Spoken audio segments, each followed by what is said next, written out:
this is Ken Christensen, and this is BHC today. Today I've got a good friend of mine. Yeah, a good friend. Me. Okay, Chris Campacci. Hello. My thought today is to share with you some of what Chris does in the prison ministry. I think the prison ministry is maybe something that a lot of people at Bellevue Heights aren't aware of, and Chris is certainly the example of what could be done. And so I'd like Chris to talk a little bit about the prison ministry, and if anybody is interested in the prison ministry, you can contact Chris or myself, primarily Chris, because he knows what's going on. So, Chris, to start off with, tell me what you do in the way of prison ministry. Well, I'm involved. Most of my work is in the Maricopa County jails. Ken and I do go into the federal prison north of Phoenix off of Pioneer Road on Sundays, but where help is needed is visiting the Maricopa County prisons. And what that primarily involves is one-on-one with prisoners. Now, you're protected. You're each in a cinder block room that's connected by plexiglass, so you can't get through to each other. But the prisoners want us to come and visit them. They put in a request, so we're visiting them at their request.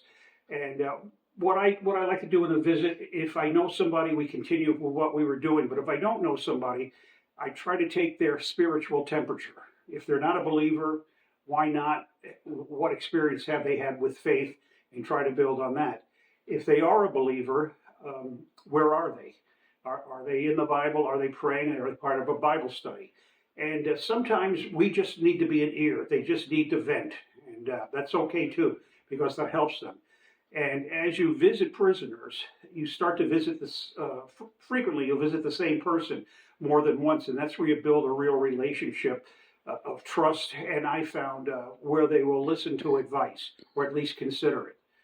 You can go in as frequently as you like. You can do it once a week, as many days as you'd like. Ken and I go in under an organization called Rescued Not Arrested. You have to be sponsored to go in.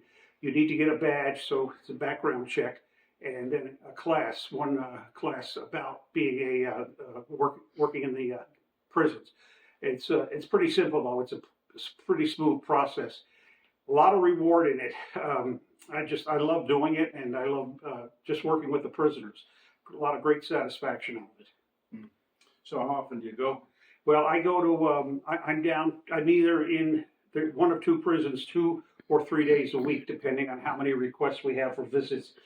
And sometimes we'll even do Bible studies if we have enough people in the recreation rooms. Well, so you and I talked just a little bit about this, but what was it that originally drew you into this ministry? Well, it was by accident. I was in a Bible study at another church about 15 years ago. And the person leading it used to be a prison guard in California. And he became very active in prison ministry here in Arizona. So one day in class, he asked, I need help. Would anybody be willing to help me? And I put my hand up. And I don't know why I did it, but it was the best time I ever put my hand up to do something positive. So he got me involved. And it just seemed like something I really took to and I really loved. And I've just gone for there. And that was like 15 years ago. Mm-hmm. So in addition to the prison ministry, you also go on Sunday mornings. Yeah. And tell me a little bit about that. Well, we go downtown to St. Vincent de Paul, formerly known as the Zone. They've cleaned it up, the city, a little bit. But we go down there twice a week, and twice a month.